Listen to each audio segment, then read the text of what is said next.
आज महक के कॉलेज का पहला दिन है। जल्दी से तैयार होकर वो कॉलेज जाने के लिए निकली ही थी कि तभी माँ की आवाज़ आई। माँ, बेटा नाश्ता तो करके जा। महक, नहीं माँ, देर हो रही है मुझे। कॉलेज की कैंटीन में ही कुछ खा लूंगी।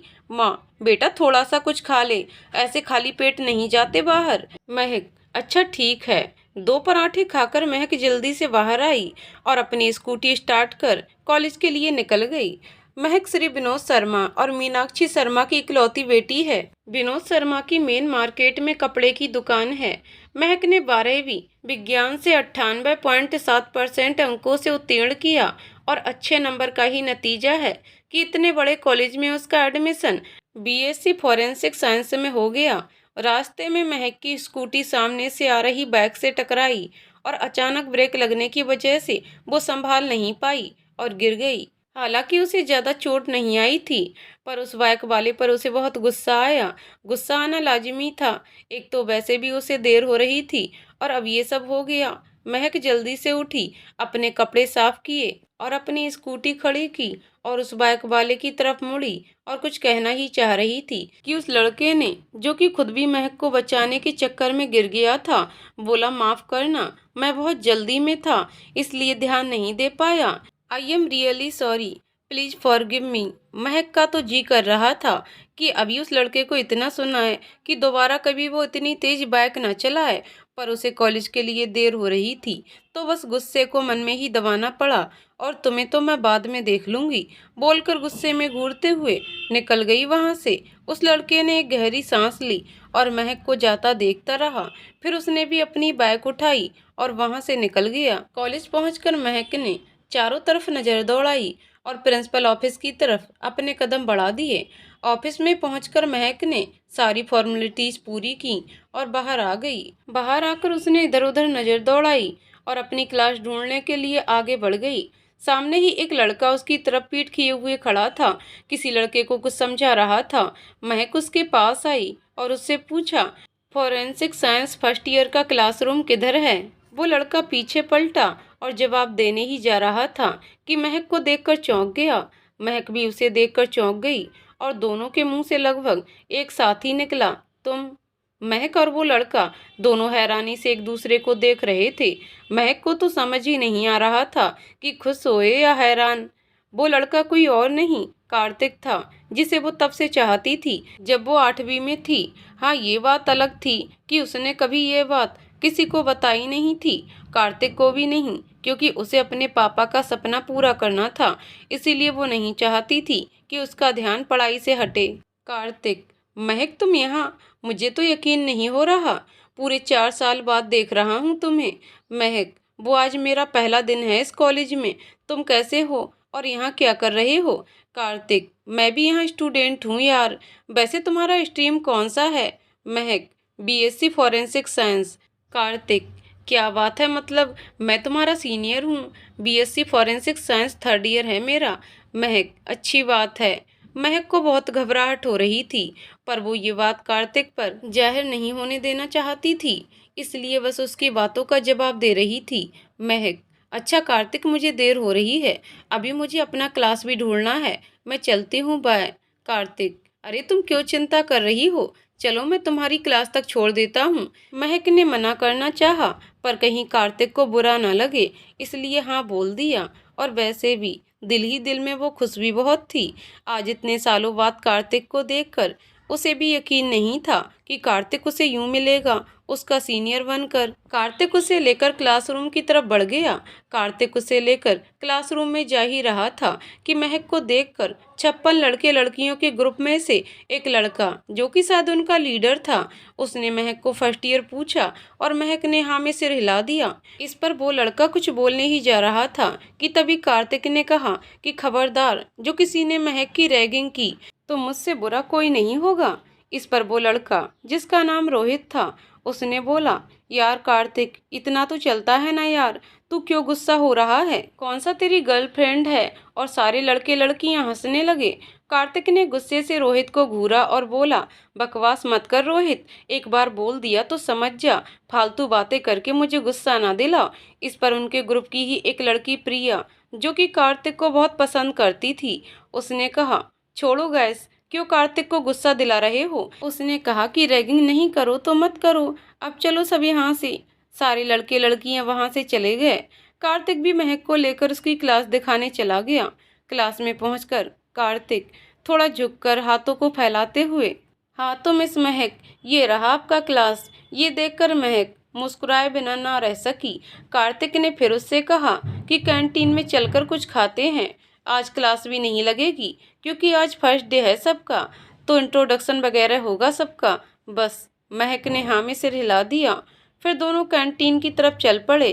कैंटीन में पहुंचकर कार्तिक ने महक से पूछा कि क्या खाएंगी, तो महक ने सैंडविच और कॉफ़ी का ऑर्डर करने को बोल दिया। कार्तिक ने वेटर को ऑर्डर दिया और महक के साथ एक टेबल के पास जाकर बैठ गया। कार्तिक, और बताओ महक, क्या चल रहा है और तुम अचानक से कहाँ गायब हो गई थी? महक, वो दरअसल पापा ने इस शहर में कपड़े की दुकान खोल ली तो हम सब गांव से यहाँ आ गए, फिर मैंने बाकी की पढ़ाई यहीं से की। कार्तिक, ओह यार, एक बार बता तो देती। महक कार्तिक को क्या बताती कि वो खुद उससे दूर रहना चाहती थी क्योंकि उसे प्यार हो गया था कार्तिक से, और इसलिए उसने कार्तिक से दूर रहना बेहतर समझा क्योंकि उसके लिए उसके मम्मी पापा के सपने सबसे ज़्यादा मायने रखते थे। वो नहीं चाहती थी कि उसका ध्यान पढ़ाई से हटे। महक, हम इतना वक्त ही नहीं मिला, सब जल्दी जल्दी में हो गया। कार्तिक, अच्छा कोई ना। तभी वेटर उनका ऑर्डर लाकर टेबल पर रख देता है और दोनों खाने में व्यस्त हो जाते हैं। हालांकि जब महक 8वीं में थी तब कार्तिक 10वीं में था, और कार्तिक और वो दोनों एक ही मोहल्ले में रहते थे और दोनों का साथ साथ ही स्कूल जाना होता था, तो बस इस वजह से ही दोनों में दोस्ती हो गई और पक्की वाली। पर कब महक को कार्तिक से प्यार हो गया उसे खुद नहीं पता चला। कार्तिक सैंडविच खाते हुए, महक तुम इतनी शांत क्यों हो? क्या तुम्हें अपने दोस्त से मिलकर खुशी नहीं हुई? थोड़ा उदास होते हुए, महक, ऐसी बात नहीं है कार्तिक, मैं बहुत खुश हूँ तुमसे मिलकर, बस सब कुछ अचानक से हो गया तो मुझे समझ नहीं आ रहा क्या बोलूँ। अपने मन के भाव को छुपाते हुए कार्तिक, अच्छा कोई ना, अब ज़्यादा ना सोचो, ऐसे गुमसुम महक मुझे अच्छी नहीं लगती। मुझे तो मेरी वो चुलबुली महक चाहिए जो मेरे हिस्से की सैंडविच भी खा जाती थी। और ये सुनकर महक खिलखिलाकर हंस देती है और उसे देखकर कार्तिक भी हंस देता है, और तभी महक उसकी सैंडविच छीन लेती है और कहती है, मैं अब भी चुलबुली महक ही हूँ और अब तुम्हारी सैंडविच फिर से मैं ही खाऊंगी। और दोनों खिलखिलाकर हंस पड़ते हैं। तभी कॉलेज का ही एक लड़का आता है और कहता है, कार्तिक तुम यहाँ हो? वहाँ प्रिंसिपल सर ने सारे स्टूडेंट को ऑडी में बुलाया है, आज सारे नए स्टूडेंट का इंट्रोडक्शन होगा।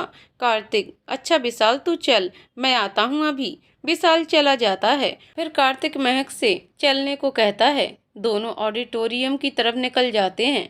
ऑडिटोरियम में पहुंचकर महक और कार्तिक ने देखा सारे स्टूडेंट्स पहले से ही आ चुके हैं। वो भी महक को लेकर एक चेयर पर बैठ गया। थोड़ी देर में प्रिंसिपल और सारे टीचर्स भी आ गए। बारी बारी से सबको इंट्रोड्यूस कराया गया। इन सब में लगभग 2 घंटे लग गए। फिर सब बाहर आ गए, कोई कैंटीन में तो कोई क्लासरूम में, तो कुछ स्टूडेंट्स गार्डन में चले गए। महक भी क्लासरूम की तरफ जाने लगी। तभी पीछे से कार्तिक की आवाज आई, कार्तिक कहाँ जा रही हो महक? महक ने पीछे मुड़कर देखा और जवाब दिया, कहीं नहीं, क्लासरूम में जा रही थी, पहला दिन है और मेरा कोई फ्रेंड भी नहीं है, यहाँ तो बोर हो रही थी। महक ने थोड़ा उदास होकर जवाब दिया। कार्तिक, अरे किसने कहा कि कोई फ्रेंड नहीं, मैं भी तो यही हूँ। ये सुनकर महक मुस्कुरा दी। कार्तिक, चलो गार्डन में चलते हैं, वहीं बैठकर आराम से बातें करते हैं। इतने सालों बाद मिली हो तुम मुझसे, बहुत सारी बातें करनी है मुझे तुमसे। महक ने मुस्कुराकर हाँ में सिर हिलाया और दोनों गार्डन की तरफ चल दिए। कार्तिक, वैसे महक एक बार तो बता देती, कौन सा दूर था, उसी मोहल्ले में तो रहता था, पर तुमने बताया तक नहीं कि तुम वो शहर छोड़कर जा रही हो हमेशा के लिए। महक, सॉरी कार्तिक, सब कुछ इतना जल्दी हुआ कि मौका ही नहीं मिला। कार्तिक, खैर कोई ना, अब तो मिल गई ना, अब अचानक से मत चली जाना कहीं। और दोनों खिलखिलाकर हंस पड़े। वैसे महक तुम्हें पता है, तुम मेरी सच में बेस्ट फ्रेंड थी और हो। तुम्हारे जाने के बाद मैंने तुम्हें बहुत मिस किया। वहाँ उस शहर में मेरा कोई नहीं था तुम्हारे अलावा। तुम चली गई तो बहुत गुस्सा आया था, सोचा था कभी बात नहीं करूँगा। ऐसे दोस्ती निभाता है कोई कि बिना बताए शहर छोड़कर चला जाए? चहलकदमी करते हुए कार्तिक ने महक से कहा। महक को ये सुनकर बहुत दुख हुआ और पछतावा भी कि उसकी वजह से कार्तिक हर्ट हुआ। Mahak, I am really sorry Kartik, सच में सब जल्दबाजी में हो गया। पापा ने कहा कि हमें आज ही ये शहर छोड़कर जाना है और दूसरे शहर में उन्होंने अपना बिजनेस स्टार्ट कर लिया है। मुझे भी बहुत अजीब लगा कि इतनी जल्दी क्यों, पर पापा ने कहा कि वो कई महीनों से इस काम में लगे थे और फाइनली वहाँ बिजनेस स्टार्ट कर लिया और नया घर भी ले लिया खुद का। तो मैं और माँ बहुत खुश हुए और हम लोग यहाँ आ गए। उस टाइम मेरे पास ना ही फ़ोन था, ना ही तुम्हारा कोई नंबर, तो मैं तुम्हें बता नहीं सकी। कार्तिक, हम कोई बात नहीं, अब तुम मिल गई, मैं बहुत खुश हूँ। और दोनों मुस्कुरा दिए। महक, अब हमें घर चलना चाहिए, देखो सारे स्टूडेंट्स जा रहे हैं, आज कोई क्लास नहीं है तो। कार्तिक, हाँ चलो, मैं तुम्हें छोड़ देता हूँ और अंकल आंटी से मिल लूँगा। इतने सालों से मैंने आंटी के हाथों का खाना भी नहीं खाया। महक, हाँ क्यों नहीं, चलो, फिर माँ पापा तुमसे मिलकर बहुत खुश होंगे। दोनों फिर घर के लिए निकल जाते हैं। घर पहुंचकर महक ने कॉल बेल बजाई। महक की माँ दरवाज़ा खोलती है और सामने महक के साथ कार्तिक को देखकर चौंक जाती है। महक की माँ, अरे बेटा कार्तिक, तुम यहाँ कैसे?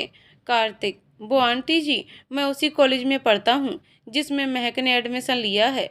आज कॉलेज में इससे इतने सालों बाद मिला तो सोचा आप सबसे भी मिल लूँ। और आंटी जी, इतने सालों से आपके हाथ का खाना भी नहीं खाया और भूख भी लगी है बहुत। महक की माँ, हाँ हाँ क्यों नहीं बेटा, जरूर। अरे तुम बाहर क्यों खड़े हो, अंदर आओ ना।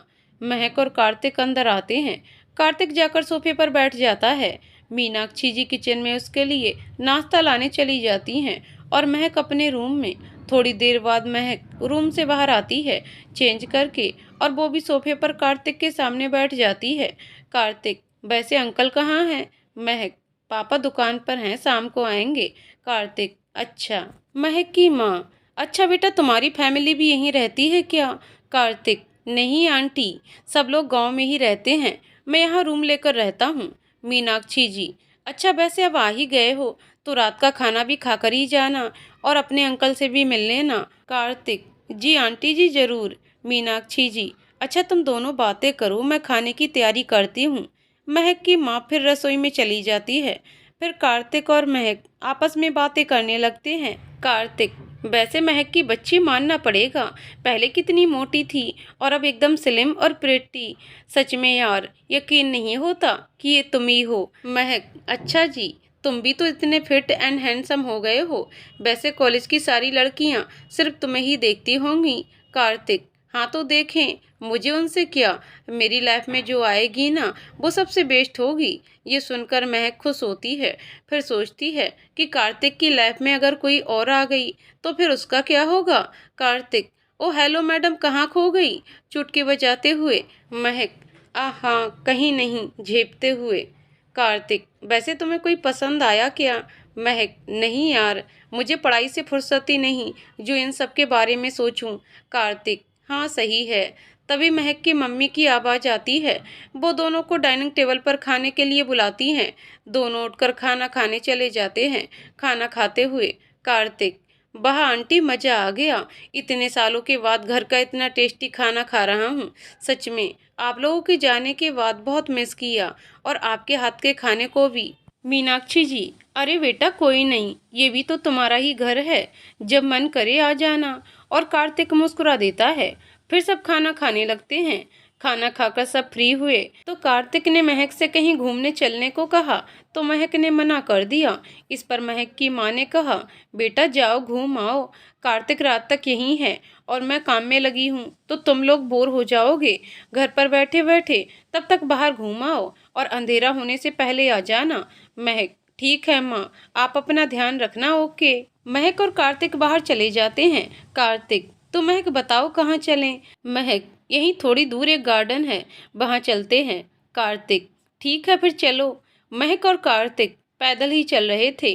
महक और कार्तिक एक दूसरे से नज़र बचाकर एक दूसरे को देख रहे थे और नज़र मिलते ही हड़बड़ाकर सामने देखने लगते।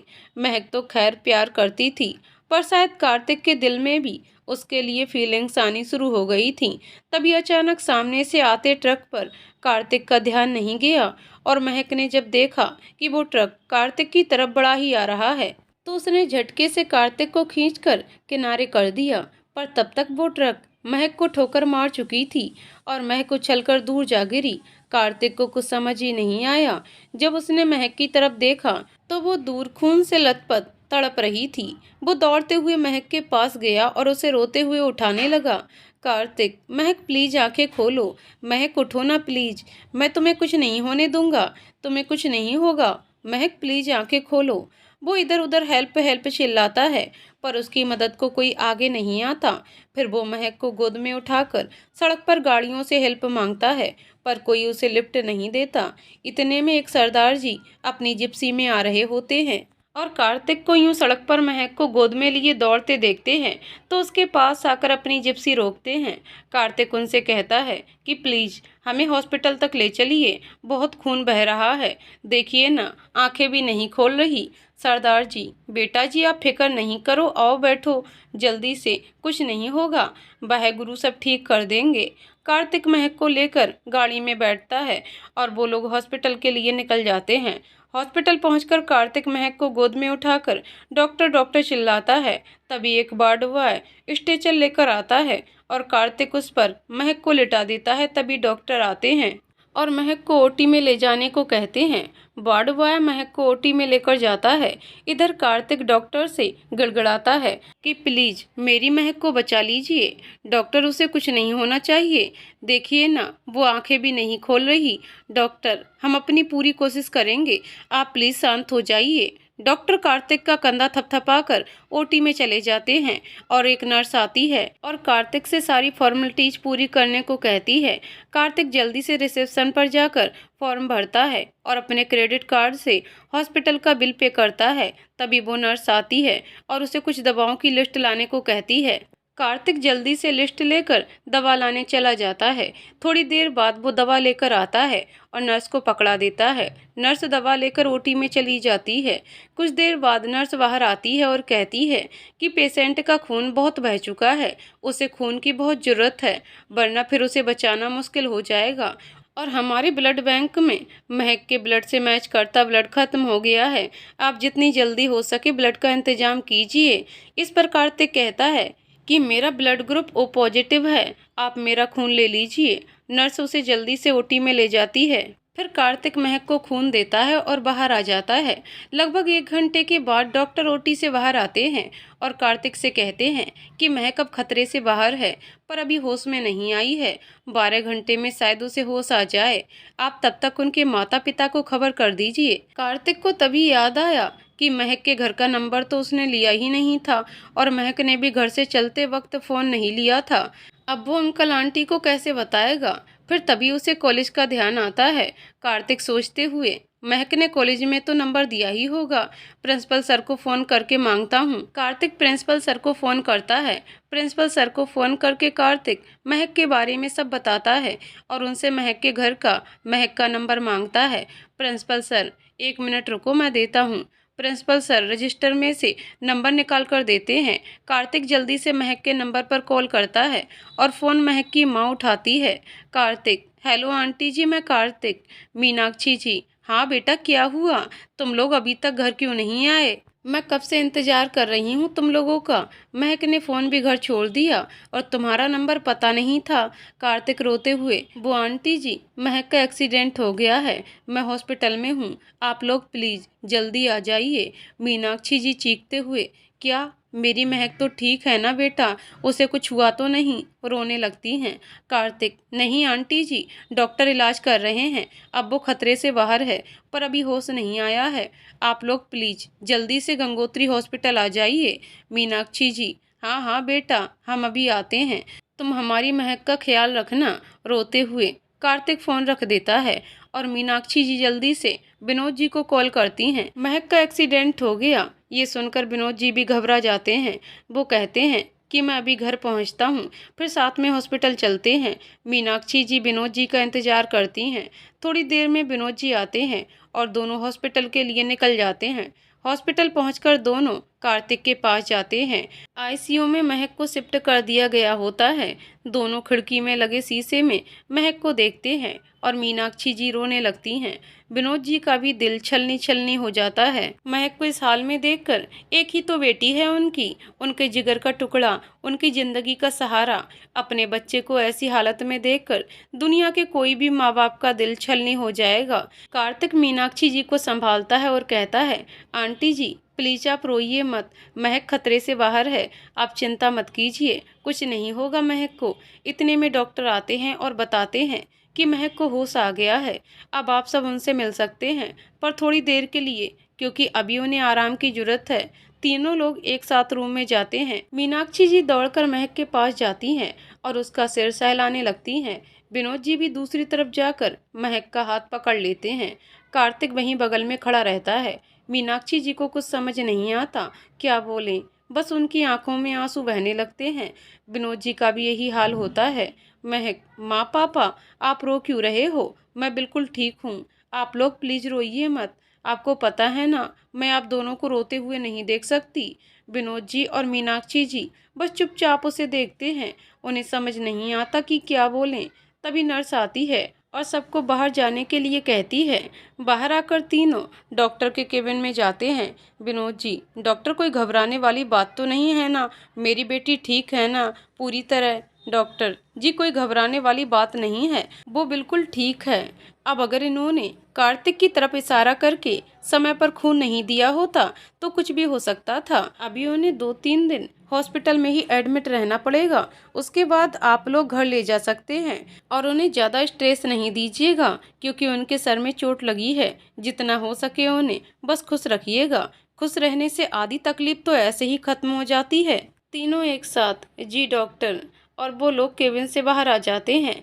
बाहर आकर विनोद जी हाथ जोड़ते हुए, बेटा तुम्हारा जितना शुक्रिया अदा करूं उतना कम है, मुझे बहुत खुशी है कि तुम्हारे जैसा दोस्त मेरी महक को मिला। मीनाक्षी जी, हाँ बेटा, तुमने हमारी महक की जान बचाई है, हम तुम्हारे आभारी हैं बेटा। सिसकते हुए कार्तिक विनोद जी का हाथ पकड़ते हुए, अंकल जी आंटी जी आप लोग मुझे शर्मिंदा नहीं कीजिए, ये तो मेरा फर्ज था, आप लोग धन्यवाद बोलकर मुझे पराया क्यों कर रहे हैं, मैं आपका कुछ नहीं लगता क्या। विनोद जी, नहीं बेटा ऐसी बात नहीं है, तुम्हारे रूप में हमें हमारा बेटा मिल गया है, तुम भी हमारे परिवार का ही हिस्सा हो बेटा। मीनाक्षी जी, हाँ बेटा, हमें खुशी है कि हमारा एक बेटा भी है तुम्हारे जैसा। और तीनों मुस्कुराने लगते हैं। फिर तीनों महक के वार्ड की तरफ चले जाते हैं। रात में कार्तिक, आंटी जी अंकल जी आप लोग घर जाकर आराम कीजिए, मैं यहीं हूँ, मैं महक का ध्यान रखूंगा, आप लोग आराम कीजिए, सुबह आ जाइएगा फिर। विनोद जी और मीनाक्षी जी मना करते हैं पर कार्तिक उन्हें मना ही लेता है। मीनाक्षी जी, बेटा तुमने खाना भी नहीं खाया है, तुम भी घर चलो, खाना खाकर फिर आ जाना। कार्तिक, नहीं आंटी जी, यहाँ किसी का होना जरूरी है, आप लोग जाइए, मुझे भूख नहीं है अभी। विनोद जी, ऐसे कैसे भूख नहीं है, तुम रुको, मैं यहीं पास के ही ढाबे से कुछ लेकर आता हूँ। विनोद जी चले जाते हैं और थोड़ी देर बाद खाने का सामान लेकर आते हैं और तीनों साथ में ही खाना खाते हैं। महक को हॉस्पिटल से ही खाना खिलाया जाता है क्योंकि हॉस्पिटल में पेशेंट के खाने की सुविधा होती है। खाना खाकर विनोद जी और मीनाक्षी जी घर चले जाते हैं और कार्तिक वहीं रुक जाता है। अचानक रात में कार्तिक के पास कुछ हथियारबंद लोग आकर खड़े हो गए। कार्तिक ने इधर उधर नजर दौड़ाई, उसने देखा कि पूरा हॉस्पिटल सुनसान है, शायद रात ज्यादा हो गई थी तो कोई दिखाई नहीं दे रहा था। इतने में वो हथियारबंद लोग कार्तिक को खींचकर बाहर ले जाने लगे।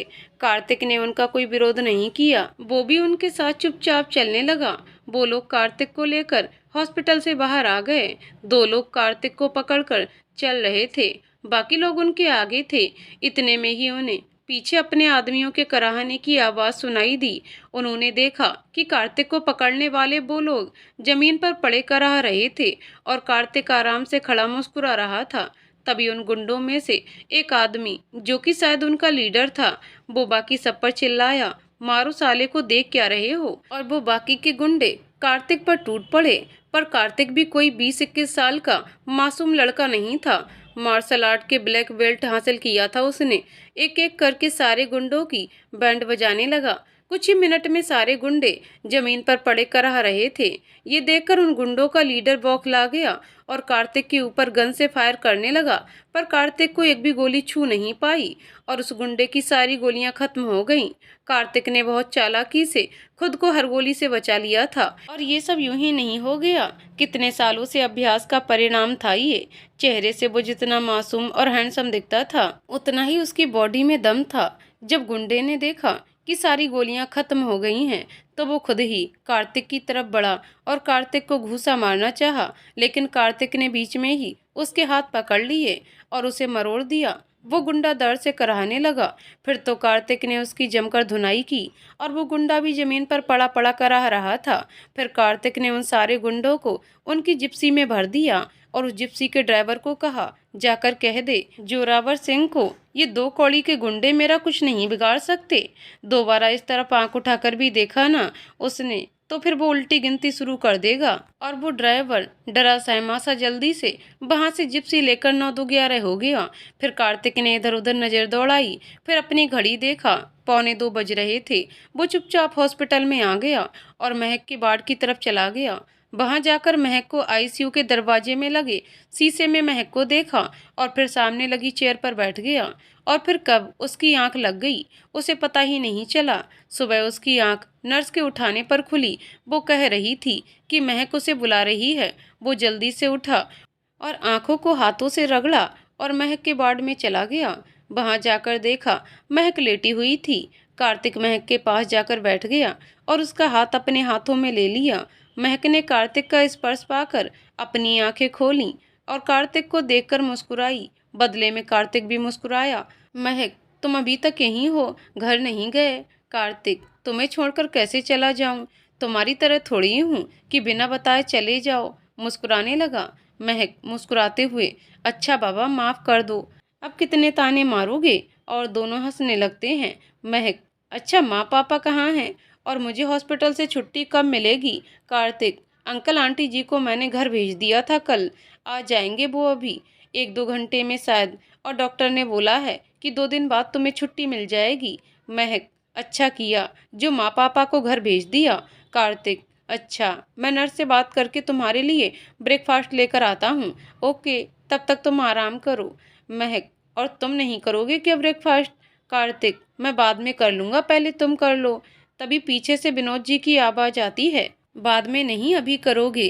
कार्तिक, अरे अंकल आप कब आए? विनोद जी, बस अभी अभी आया बेटा, मैं डॉक्टर से बात करके महक के लिए नाश्ता भी लेकर आया हूँ। तुम तब तक घर जाओ, वहाँ मीना तुम्हारा इंतजार कर रही है। फ्रेश होकर खाना खाकर फिर आ जाना दोनों साथ ही। वैसे तो मैं उसे आने नहीं देना चाहता, घर पर ही वो आराम करे, पर बेटा तुम तो जानते ही हो महक के बिना उसका मन कहीं नहीं लगेगा, इसीलिए लेकर आ जाना साथ में। कार्तिक, जी अंकल ठीक है, कहकर वहाँ से निकल जाता है। विनोद जी महक को अपने हाथों से नाश्ता कराते हैं और उनकी आंखों में आंसू आ जाते हैं। महक, पापा आप रो क्यों रहे हैं? देखिए मैं बिल्कुल ठीक हूँ, 2 दिन बाद छुट्टी भी मिल जाएगी। आप तो मेरे स्ट्रॉन्ग वाले पापा हैं ना, मेरे सुपरमैन पापा, और सुपरमैन रोते हुए अच्छा नहीं लगता। और ये सुनकर विनोद जी मुस्कुराने लगते हैं और महक भी। महक, अच्छा पापा आपने नाश्ता किया? विनोद जी, नहीं बेटा पहले आप कर लो, फिर मैं खाऊंगा। महक, नहीं पापा, पहले आप नाश्ता कीजिए, मैं फिर खाऊंगी। विनोद जी, अरे बेटा मैं बाद में खा लूँगा, पहले आप। महक, नहीं पापा, पहले आप, वरना फिर मैं भी नहीं खाऊंगी। विनोद जी, अच्छा ठीक है, पर पहले आप कर लो, उसके बाद मैं कर लूँगा पक्का, क्योंकि अभी आपकी दवाई का टाइम हो गया है, तो पहले आप कर लो जल्दी से। महक, पक्का ना, आप अभी करोगे ना फिर? विनोद जी, हाँ मेरी गुड़िया पक्का। महक, ठीक है, पर मेरे सामने कीजिएगा। विनोद जी, अच्छा ठीक है। और उनकी ये प्यारी नोक-झोंक देखकर वहीं खड़ी नर्स भी मुस्कुराए बिना नहीं रह पाती। फिर महक नाश्ता करती है और नर्स उसे दवाई देकर चली जाती है। उसके बाद विनोद जी भी नाश्ता करते हैं। थोड़ी देर बाद दवा के असर से महक को नींद आने लगती है और वो सो जाती है। तभी नर्स आती है। नर्स, सर आप बाहर जाकर बैठिए, मैं यहाँ महक के साथ हूँ, अभी थोड़ी देर में महक को नॉर्मल वार्ड में शिफ्ट किया जाएगा। विनोद जी हाँ बोलकर बाहर आ जाते हैं और वहीं चेयर पर बैठ जाते हैं। इधर कार्तिक महक के घर पहुंचकर कॉल बेल बजाता है और मीनाक्षी जी दरवाजा खोलती हैं। मीनाक्षी जी, बेटा आ गए तुम, जल्दी से फ्रेश हो, मैं नाश्ता लगाती हूँ। कार्तिक, जी आंटी जी। अच्छा आंटी, वॉशरूम किधर है? मीनाक्षी जी कार्तिक को वॉशरूम दिखाती हैं। फिर कार्तिक फ्रेश होने चला जाता है। थोड़ी देर बाद कार्तिक बाहर आता है और मीनाक्षी जी उसे डाइनिंग टेबल पर बुलाती हैं। फिर दोनों साथ में नाश्ता करते हैं और हॉस्पिटल के लिए निकल जाते हैं। हॉस्पिटल पहुंचने पर पता चलता है कि महक को नॉर्मल वार्ड में शिफ्ट कर दिया गया है। दोनों उस तरफ चले जाते हैं। महक सोई होती है और विनोद जी वहीं उसके पास बैठे होते हैं। इसी तरह 2 दिन निकल जाते हैं। महक को हॉस्पिटल से डिस्चार्ज कर दिया जाता है और उसे लेकर सब घर आ जाते हैं। फिर कार्तिक कहता है कि उसे भी अपने रूम पर जाना चाहिए और वो वादा करता है कि वो महक से रोज मिलने आएगा। फिर कार्तिक अपने रूम पर आ जाता है और रूम की साफ सफाई करता है। फिर पास के ढाबे में जाकर खाना खाता है और वापस रूम पर आकर सो जाता है। 24 दिनों से ठीक से नहीं सोने की वजह से वो जल्दी ही नींद के आगोश में समा जाता है। इधर महक अपने रूम में लेटी कार्तिक के बारे में ही सोचती है कि कितनी परवाह करता है वो मेरी, कहीं वो भी तो मुझसे प्यार नहीं करने लगा। फिर तभी अपने ही ख्याल को सिरे से खारिज करती हुई कहती है कि नहीं नहीं, ऐसा कुछ नहीं हो सकता, और फिर वो मुझे दोस्त मानता है अपनी, तो परवाह तो करेगा ही।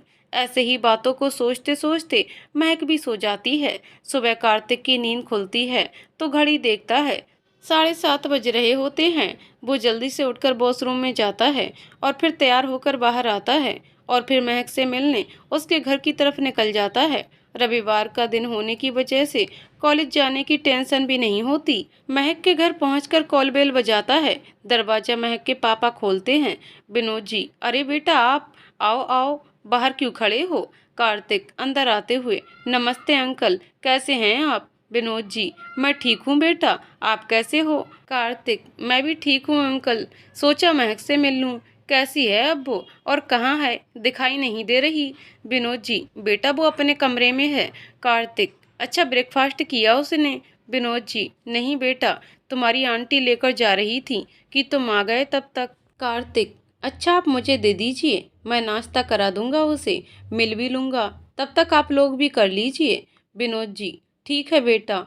तभी मीनाक्षी जी किचन से नाश्ते की ट्रे लाती हैं। मीनाक्षी जी, लो बेटा, तुम्हारा और महक दोनों का नाश्ता एक साथ ही है, दोनों कर लेना। कार्तिक, जी आंटी, और फिर नाश्ता लेकर ऊपर महक के रूम में चला जाता है।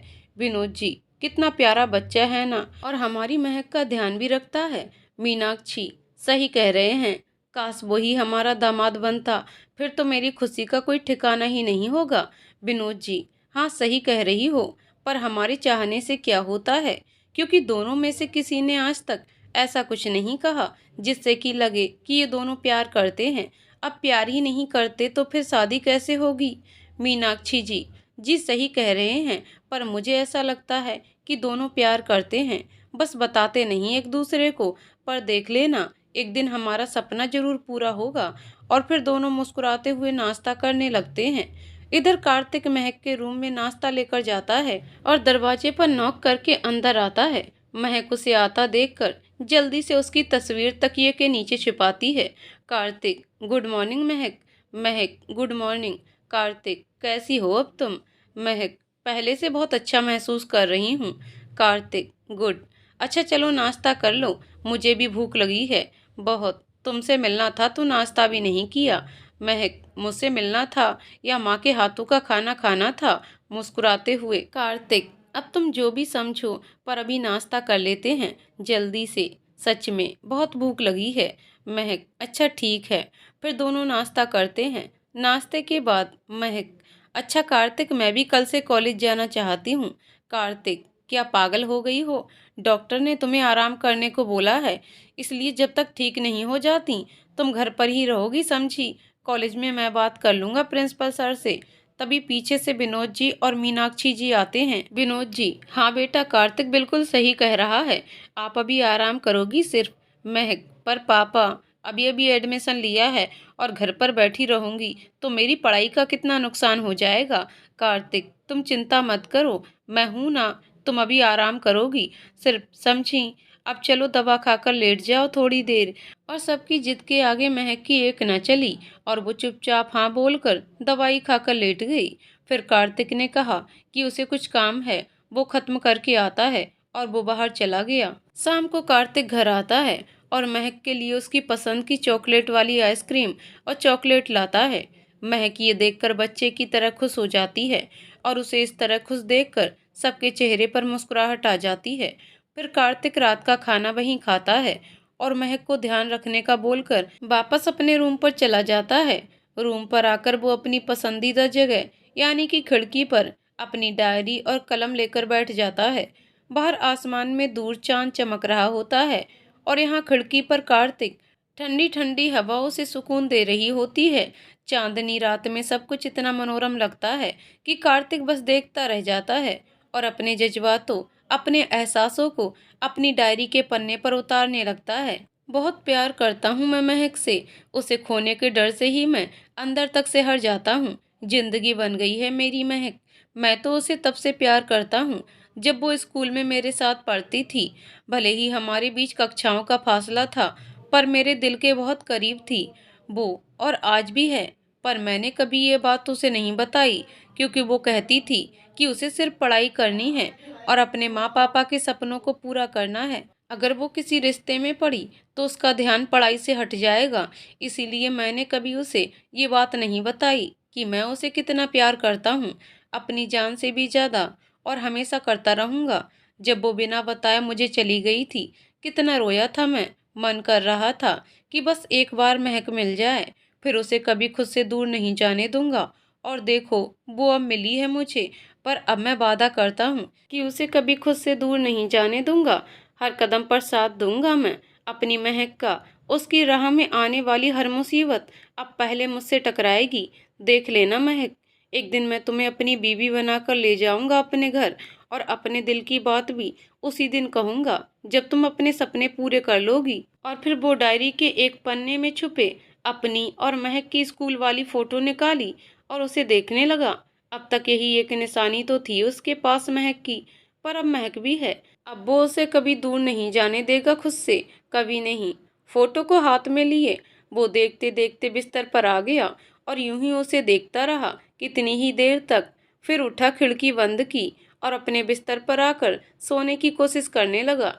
थोड़ी देर में उसे नींद आ गई। वो बेखबर था इस बात से कि जितना प्यार वो महक से करता था, महक भी उसे उतना ही प्यार करती थी।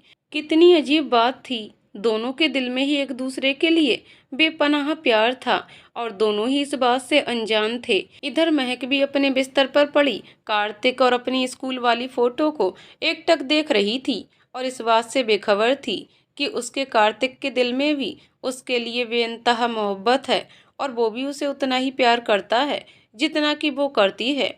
और फोटो देखते देखते वो भी नींद के आगोश में समा गई और बाहर चांद मुस्कुरा रहा था क्योंकि ये दोनों भले ही बेखबर थे, पर उसे तो सारी बातों की खबर थी। और चमकते हुए शायद वो यही कहने की कोशिश कर रहा था कि तुम दोनों भी जरूर एक होगे। सुबह अलार्म की आवाज से कार्तिक की नींद टूटी। वो अलसाया हुआ सा बैठा और वॉशरूम में घुस गया।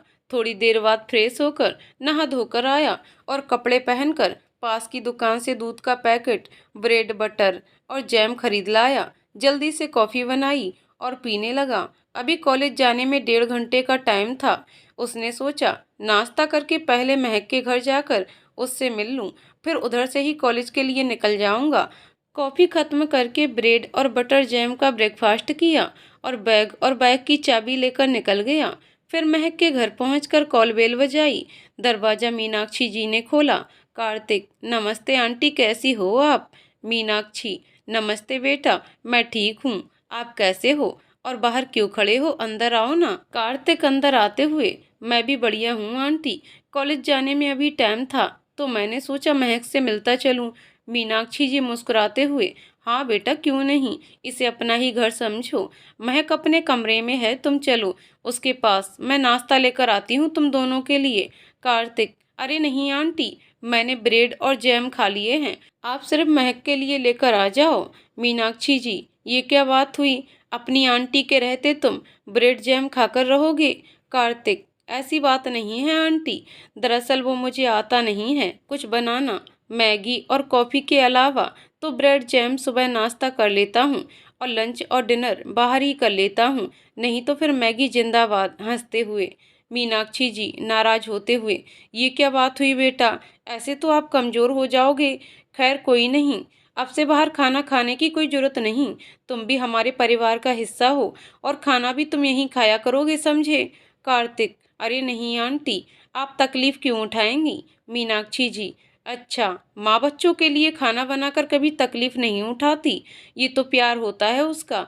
पर लगता है कि तुम मुझे अपनी आंटी मानते ही नहीं, वरना मना नहीं करते। कार्तिक, नहीं ना आंटी, आप मेरी माँ जैसी हो, बल्कि माँ ही हो मेरी। मम्मा के हाथ के खाने के बाद एक आप ही तो हो जिसके हाथों का खाना मुझे पसंद है। मीनाक्षी जी, तो फिर मना क्यों किया।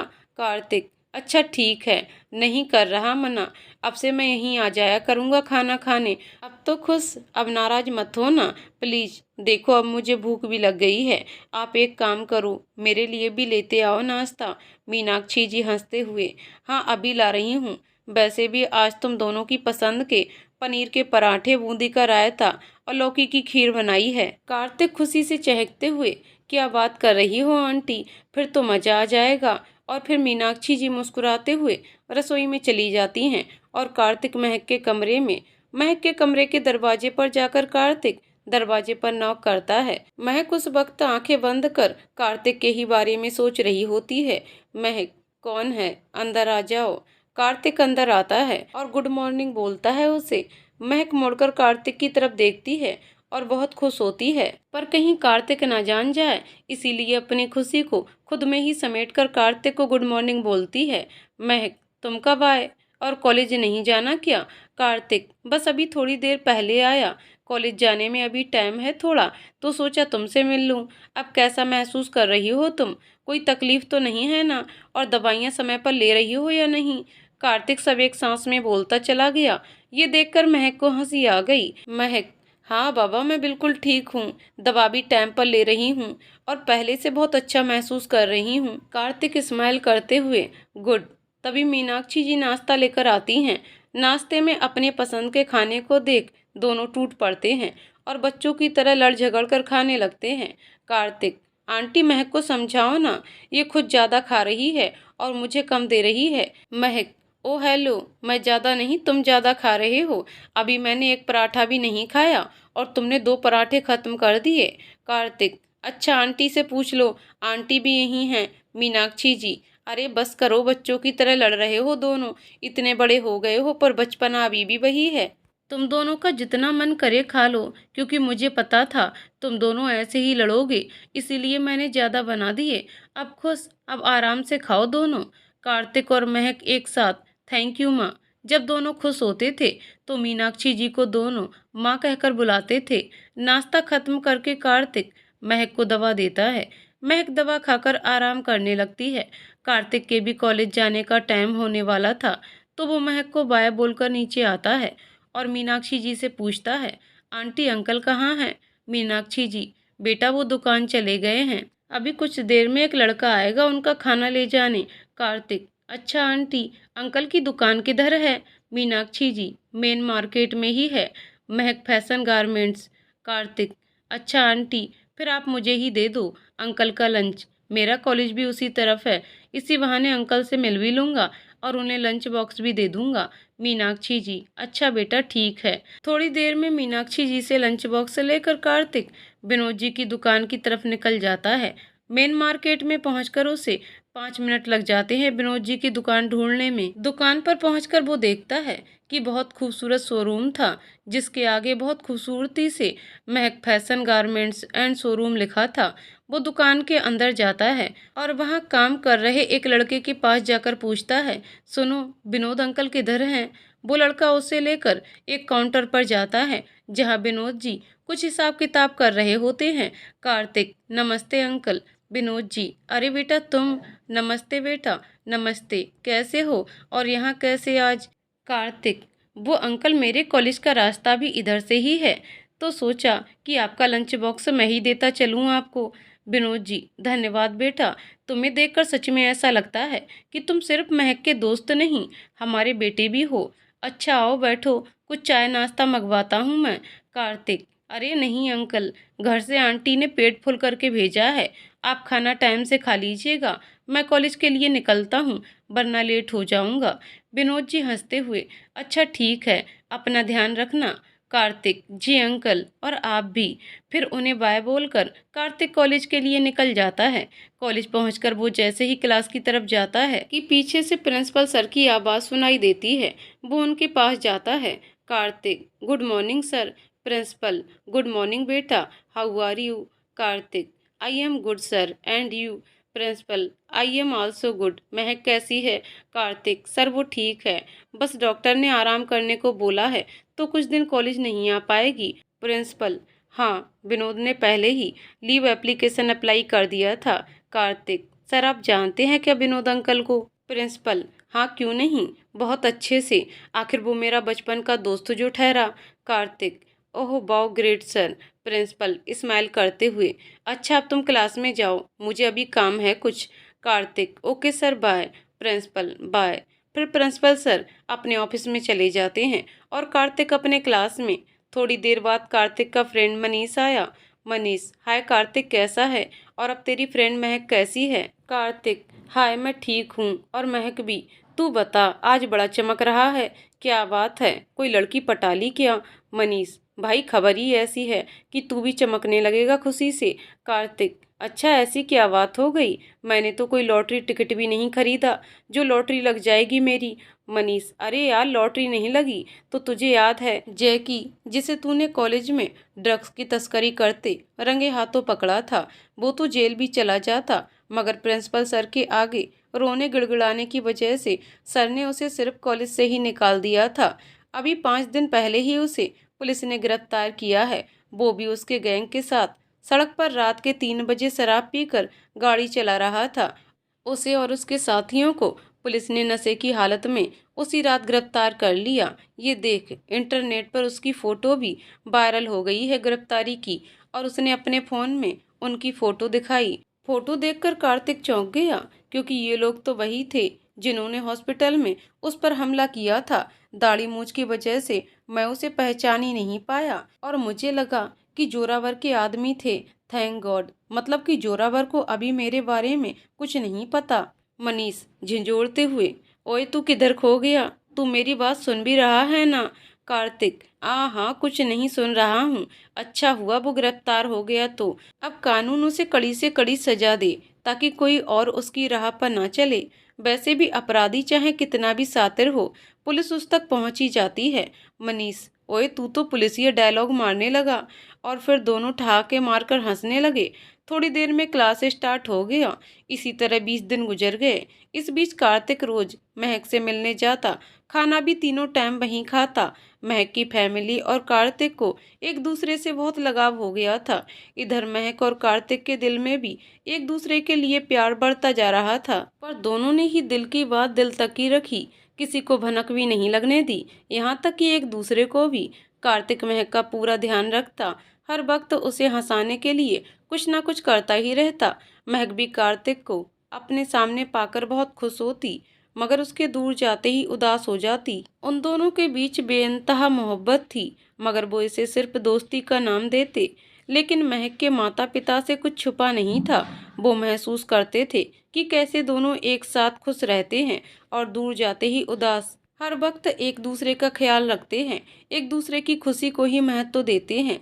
एक को चोट लगे तो दूसरे को दर्द होता है। वैसे भी विनोद जी ने भी मीनाक्षी जी से लव मैरिज की थी, फिर वो दोनों कैसे नहीं समझते कि प्यार करते हैं। कार्तिक और महक एक दूसरे से, बस हमें इंतजार करना होगा उस दिन का जब ये खुद ही एक दूसरे से ये बात बोल दें। आज सुबह महक सबके उठने से पहले ही उठ गई। जल्दी से मीनाक्षी जी के कमरे में जाकर अलार्म ऑफ कर दिया, जिससे अलार्म न बजे। अब चुपचाप जाकर जल्दी से तैयार होकर अपने कमरे से बाहर आई और किचन की तरफ चल दी। अब महक पूरी तरह से ठीक हो गई थी, तो उसने सोचा आज सबके लिए नाश्ता वो बनाएगी, और माँ को बिल्कुल भी तकलीफ नहीं होने देगी आज। पर जैसे ही किचन में घुसी कि देखा कि मीनाक्षी जी पहले से नाश्ते की तैयारी में लगी हैं। उन्हें देखकर महक हैरान हो गई। महक, माँ आप यहाँ? मीनाक्षी जी, हाँ मेरी गुड़िया, तुम्हें क्या लगता है अलार्म नहीं बजेगा तो मेरी नींद नहीं खुलेगी? महक हैरानी से, क्या माँ, आपने सारा प्लान फ्लॉप कर दिया। आज मैं आप तीनों की पसंद का नाश्ता बनाना चाहती थी, पर आप हो कि कभी किचन में कोई काम नहीं करने देती। बाकी सबकी मम्मियों को देखो कैसे हाथ धोकर पीछे पड़ी रहती हैं काम करवाने के। मीनाक्षी जी, हाँ पता है, पर तू तो मेरी राजकुमारी है, तुझसे क्यों काम करवाऊँ मैं? शादी के बाद तो तुझे सब करना ही पड़ेगा। अभी से तेरे ऊपर जिम्मेदारियों का बोझ डालकर मैं तेरी जिंदगी के इस वक्त की खुशियां नहीं छीनना चाहती। कहते कहते मीनाक्षी जी की आंखों में अपने अतीत को याद कर आंसू आ गए। महक, माँ आप रो क्यों रही हो? जब भी ऐसे किसी टॉपिक पर बात करती हूँ आप रोने लगती हो। प्लीज माँ, आज तो बता दो, ऐसी भी क्या बात है कि मेरी प्यारी माँ की आंखों में आंसू आ गए? मीनाक्षी जी, नहीं बेटा, कुछ भी नहीं, बस ऐसे ही। तू बैठ, मैं तेरे लिए कॉफी लाती हूँ। महक, नहीं माँ, आपको मेरी कसम, आज आपको बताना ही पड़ेगा। मीनाक्षी जी ने कितना मना किया, पर आज महक की जिद के आगे उन्हें झुकना ही पड़ा। उन्होंने बताना शुरू किया। जब मैं मात्र 5 साल की थी, मेरी माँ की मौत कैंसर की वजह से हो गई। घर वालों के कहने पर और मेरे परिवार के बारे में सोचकर उन्होंने दूसरी शादी कर ली। सबने सोचा कि दूसरी शादी हो जाएगी तो मुझे माँ का साया मिल जाएगा, पर शायद मेरी किस्मत में दुख मेरी माँ की मौत के साथ ही लिख दिया गया था। मेरी नई माँ ने आते ही पूरे घर को अपने काबू में कर लिया। खूबसूरत तो वो थी ही, बस इसी खूबसूरती के दम पर उन्होंने पापा को भी अपने इशारों पर नचाना शुरू कर दिया। पहले जो पापा घर आते ही सबसे पहले अपनी बिटिया के पास आते, अब वो मुझसे जल्दी ठीक से बात ही नहीं करते। घर में सिर्फ दादी थी जो मुझसे प्यार करती थी। पापा भी बहुत प्यार करते थे, मगर नई माँ ने उन्हें पता नहीं अपने रूप जाल में कैसे बांध लिया था कि अपनी पत्नी के सिवा उन्हें कुछ दिखता ही नहीं था। मेरी नई माँ ने मेरा बचपन भी छीन लिया। जिस उम्र में मेरे साथ के बच्चे खेल खिलौनों में लगे रहते, उस उम्र में उन्होंने मेरे ऊपर रसोई की जिम्मेदारियां डाल दी। इतनी सी उम्र में गुड़ियों से खेलने की जगह सारा दिन घर के कामों में लगी रहती। उस वक्त मेरी उम्र बहुत छोटी थी, इसीलिए मुझे कोई काम नहीं आता था और सही से काम नहीं कर पाने की वजह से नई माँ बहुत मारती थी मुझे। पापा भी दिन भर काम में व्यस्त रहते और रात को घर आते तो नई माँ उन्हें मेरे पास नहीं आने देती, हमेशा खुद में ही उलझा कर रखती थी। दादी भी कुछ नहीं कर पाती क्योंकि वो बहुत बूढ़ी हो गई थी और माँ से फुर्सत मिलती तब ना पापा दादी की बात सुनते। खैर, दादी ने मुझे धीरे धीरे सारे काम करना सिखा दिया। काम के साथ मैं पढ़ाई भी करती थी। पापा ने एक यही चीज़ मेरे लिए अच्छा किया कि मुझे पढ़ा लिखा दिया। हालांकि ऐसा है कि नई माँ ने रोका नहीं, पर पापा के आगे उनकी एक न चली, लेकिन वो फिर भी मुझे परेशान करने से बाज नहीं आती। बाद में एक छोटा भाई आ गया। नई माँ खुद सजने संवरने में लगी रहती और छोटू को संभालने का जिम्मा भी मुझ पर ही आ गया। इसी तरह दुख काटते किसी तरह मैंने हाई स्कूल की परीक्षा पास कर ली। 11वीं में अपना एडमिशन ले लिया और वहीं तेरे पापा भी पढ़ते थे। साथ पढ़ते हुए धीरे धीरे दोस्ती हो गई और दोस्ती कब प्यार में बदल गई पता ही नहीं चला। हमने स्नातक तक की पढ़ाई साथ की। हमारा गांव शहर से सटा होने की वजह से पढ़ने के लिए ज़्यादा दूर नहीं जाना पड़ा। इसी बीच तुम्हारे पापा को मेरे बारे में और मुझे तुम्हारे पापा के बारे में सारी बातें भी पता चल गईं। तुम्हारे पापा अनाथ थे और अनाथ आश्रम से ही उन्होंने पढ़ाई पूरी की थी। फिर बाद में हमने शादी करने का फैसला किया। मैंने अपने घर में विनोद से शादी करने की बात कही। दादी तो तुरंत मान गई। वैसे भी दादी को सबसे पहले ही पता था और वो विनोद को बहुत मानती भी थी, पर नई माँ ने यहाँ भी मेरी खुशियों में टांग अड़ा दिया। उनके कहने पर पापा ने साफ मना कर दिया इस रिश्ते के लिए।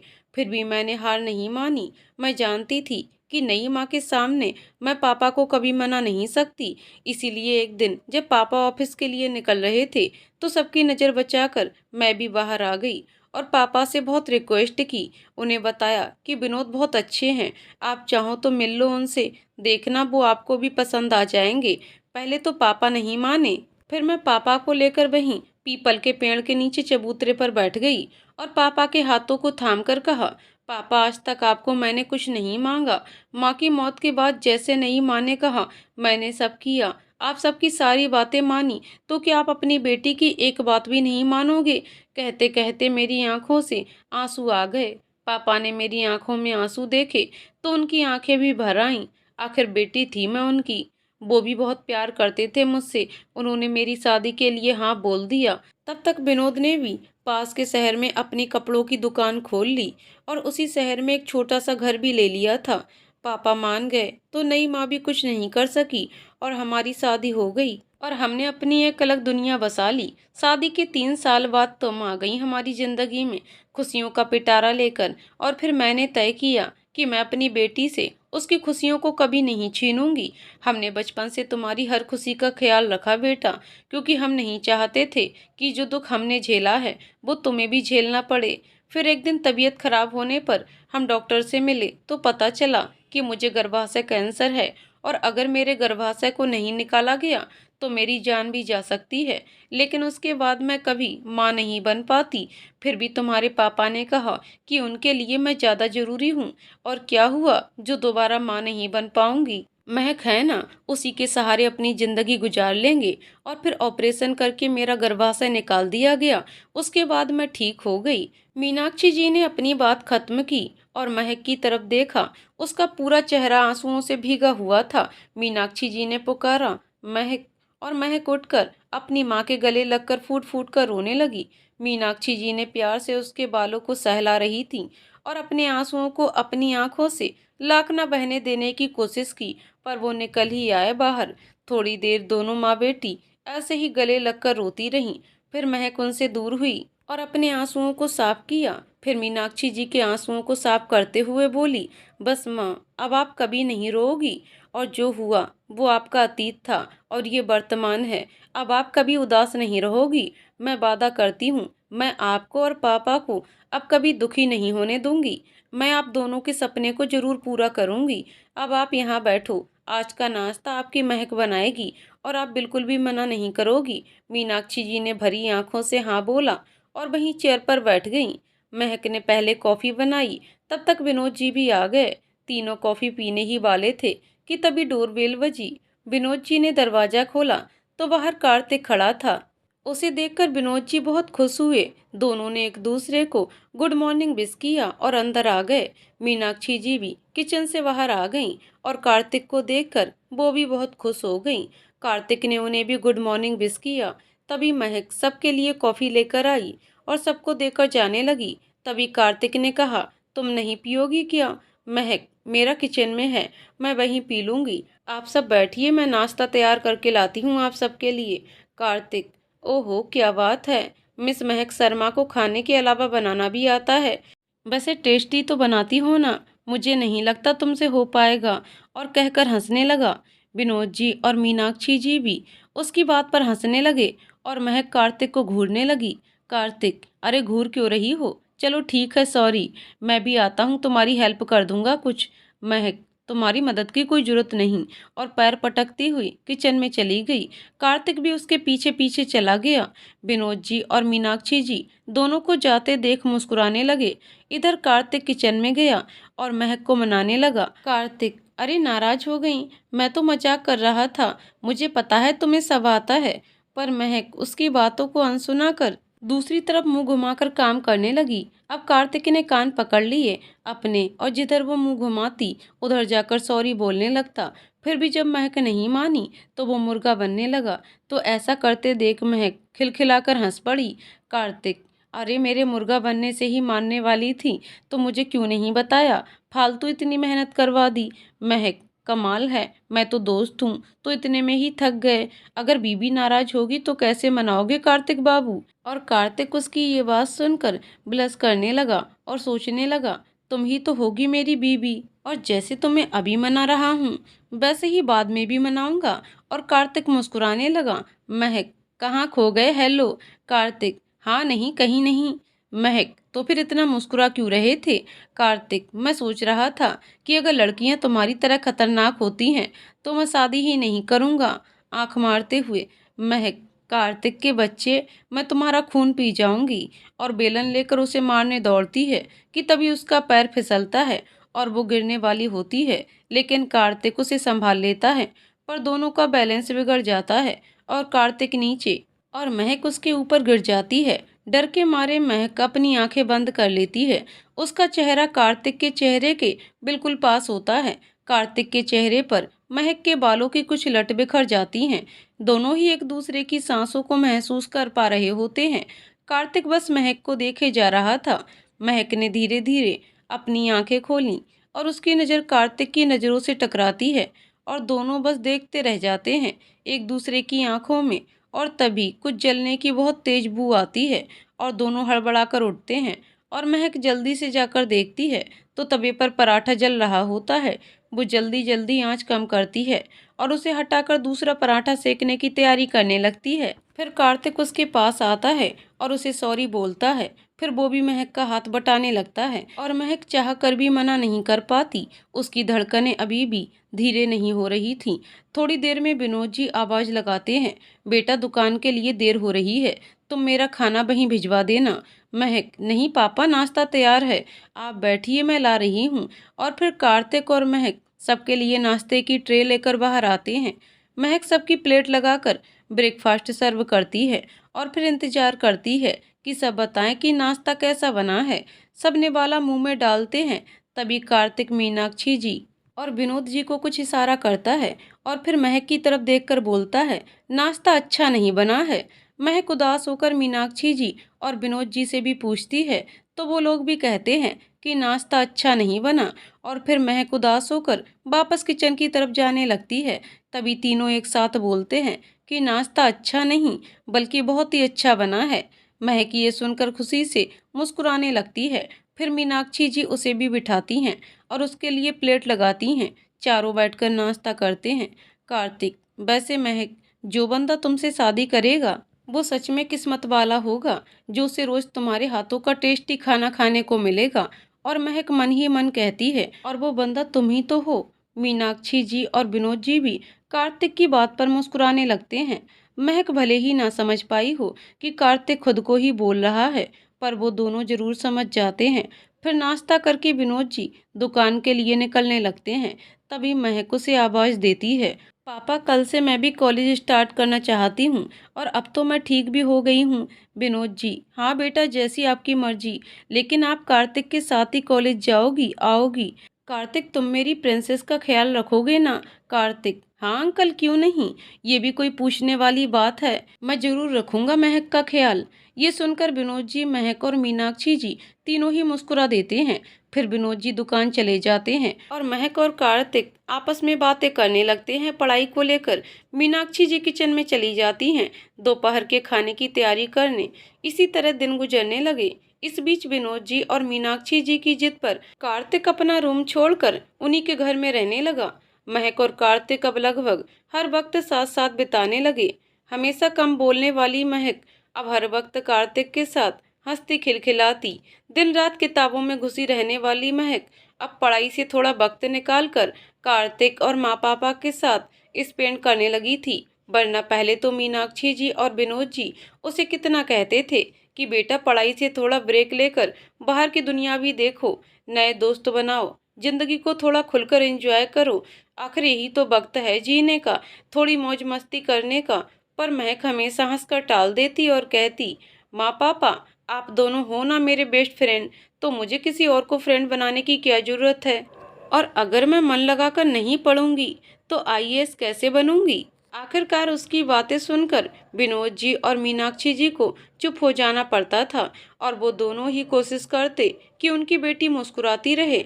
ऐसा नहीं था, महक का मन नहीं करता था, पर वो कार्तिक को बहुत मिस करती थी। उसकी दोस्ती, उसके साथ की गई वो मस्तियाँ, वो शरारतें उसे सब याद आती थीं।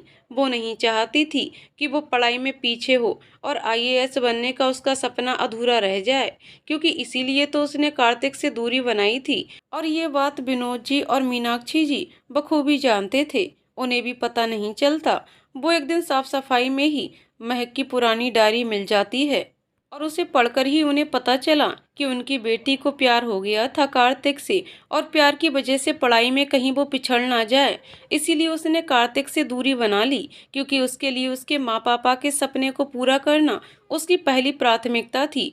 अब उन्हें समझ आया कि क्यों महक ने उनसे जिद करके दूसरे शहर में रहने को बोला था। उन्हें तो लगा था कि यहाँ रहना महक को अच्छा नहीं लग रहा, इसीलिए वो ऐसा कह रही है, और वो दोनों अपनी बेटी की खुशी के लिए आ गए दूसरे शहर में रहने। दोनों को बहुत गर्व महसूस हुआ उस वक्त जब उन्हें ये बात पता चली थी। उनकी राजकुमारी ने उनके लिए इतना कुछ सोचा और किया। सच में वो दोनों बहुत लकी थे महक जैसी बेटी पाकर। और महक भी कम लकी नहीं थी, उसे भी तो इतने प्यार करने वाले माँ बाप मिले थे। हाँ, वो थोड़े दुखी जरूर थे कि महक ने कार्तिक के अलावा ना कभी किसी से दोस्त बनाया और ना कभी पढ़ाई के अलावा कुछ सोचा। जब उसका मन नहीं लगता तो वो माँ पापा के साथ ही थोड़ी मस्ती कर लिया करती थी, लेकिन जब से कार्तिक दोबारा आया था महक की जिंदगी में, वो फिर से खुश रहने लगी थी, हंसने मुस्कुराने लगी थी। विनोद जी और मीनाक्षी जी को और चाहिए ही क्या था। उन्हें तो कार्तिक पहली बार ही में पसंद आ गया और धीरे धीरे वो दोनों इस बात को भी समझ गए कि कार्तिक भी महक से प्यार करता है, बस बताता नहीं। अब दोनों को इंतजार था उस दिन का जब उनके बच्चे एक दूसरे से अपने दिल की बात कह देते। खैर, इसी तरह साल गुजर गया। महक का फर्स्ट ईयर का और कार्तिक का लास्ट ईयर का एग्जाम था।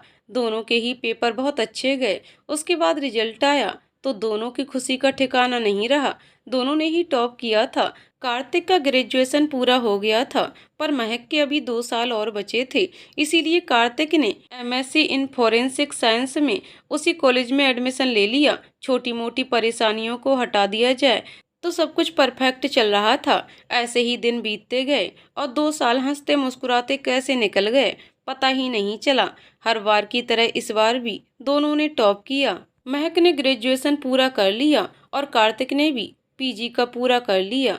फिर महक ने यूपीएससी का फॉर्म भर दिया और प्रीलिम्स की तैयारी करने लगी। इधर कार्तिक ने भी फॉरेंसिक एक्सपर्ट की जॉब के लिए अप्लाई कर दिया और जल्द ही उसका सिलेक्शन भी हो गया। कार्तिक की जॉब लग गई जानकर महक के साथ विनोद जी और मीनाक्षी जी भी बहुत खुश हुए। इस खुशी में उन्होंने घर में ही पार्टी भी रखी। चारों ने बहुत एंजॉय किया। देखते देखते महक का प्रीलिम्स का एग्जाम भी आ गया। महक का पेपर बहुत अच्छा गया। कुछ दिनों में रिजल्ट आ गया। रिजल्ट देखकर सब बहुत खुश हुए। उसने प्रीलिम्स क्लियर कर लिया था।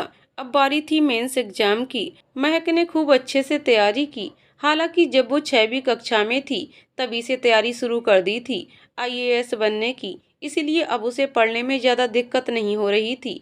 फिर मेंस एग्जाम भी आ गया। महक ने इसमें भी अपना बेस्ट दिया और बेस्ट का नतीजा भी बेस्ट ही आया। उसने मेंस भी क्लियर कर लिया था और इंटरव्यू के लिए उसका सिलेक्शन हो गया था। सब बहुत खुश थे। धीरे धीरे दिन गुजरने लगे और फिर इंटरव्यू का दिन भी आ गया। कार्तिक महक को इंटरव्यू दिलाने ले गया। दोनों समय से आधा घंटा पहले ही पहुंच गए। वहां और भी कई लोग आए थे इंटरव्यू देने। उनमें से कुछ नर्वस थे तो कुछ आत्मविश्वास और ऊर्जा से भरपूर चेहरे पर मुस्कुराहट लिए थे, और इन्हीं लोगों की श्रेणी में महक भी थी। तय समय पर इंटरव्यू शुरू हुआ। एक एक कर सबको बुलाया जाने लगा इंटरव्यू के लिए। कोई खुश होकर आता तो कोई उदास होकर। महक की बारी आने पर उसे बुलाया गया। महक अंदर गई। फिर उसका इंटरव्यू शुरू हुआ। उसने आत्मविश्वास के साथ सबके सवालों का सही सही जवाब दिया। इंटरव्यूअर उसके जवाब से बहुत ही खुश और संतुष्ट लग रहे थे। महक का इंटरव्यू खत्म हुआ और वो मुस्कुराते हुए बाहर आई। कार्तिक, कैसा रहा इंटरव्यू? महक खुशी से चहकते हुए, बहुत ही अच्छा, और ये सब तुम्हारी वजह से हुआ। तुमने इतने अच्छे से तैयारी करवाई कि क्या बताऊं। कार्तिक, पागल, ऐसा कुछ नहीं है, सब कुछ तुम्हारी मेहनत का फल है। मैंने तो बस अपनी दोस्ती निभाई है। अब जल्दी से घर चलते हैं। वहाँ अंकल आंटी बेचैनी से हमारी राह देख रहे होंगे। देखना, वो बहुत खुश होंगे तुम्हारे इंटरव्यू का सुनकर। और महक मुस्कुराकर हामी भरती है और दोनों घर के लिए निकल जाते हैं। घर पर विनोद जी और मीनाक्षी जी बेचैनी से उन्हीं की राह देख रहे होते हैं। महक और कार्तिक के घर आते ही दोनों एक साथ बेचैनी से पूछते हैं, इंटरव्यू कैसा रहा बेटा? महक खुशी से, माँ पापा, इंटरव्यू बहुत ही अच्छा हुआ। वो दोनों के गले लग जाती है। विनोद जी और मीनाक्षी जी बहुत खुश होते हैं। धीरे धीरे रिजल्ट का दिन भी आ गया। महक लैपटॉप पर रिजल्ट अपलोड होने का वेट कर रही थी और कार्तिक, मीनाक्षी जी और विनोद जी उसे घेर कर बैठे थे। थोड़ी देर में रिजल्ट अपलोड होने वाला था और फिर टाइम खत्म हुआ। रिजल्ट अपलोड होने की नोटिफिकेशन आ गई। महक ने जल्दी जल्दी अपना रोल नंबर और नाम डाला और एंटर पर क्लिक कर अपनी आंखें बंद कर लीं।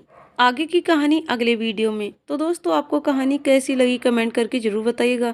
कहानी पसंद आई हो तो वीडियो को लाइक शेयर करें और चैनल को सब्सक्राइब करें। कहानी को पूरा सुनने के लिए बहुत बहुत धन्यवाद दोस्तों।